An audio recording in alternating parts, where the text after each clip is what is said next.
Hey everyone, it's Scott at Scott Trades on X with StockMarketMentor.com and your chart of the day. Want to take a look at Next Tracker. This is ticker NXT. Now, NXT is in an uptrend and above all the key moving averages and just kind of basing right now right under $70.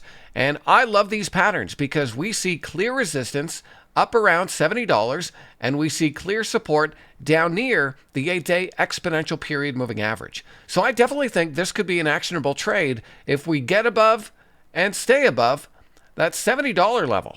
The high was 70.14, so I think it makes sense to wait a couple of pennies just to make sure that move is real. Of course, you'll want to confirm that with volume, but I would have an alert here on NXT at around $70.20.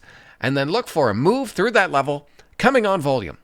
Now, to define your risk on that trade, you'd want to definitely make sure it holds and closes above that level. And an all out for me would be a close under that 8-day exponential period moving average.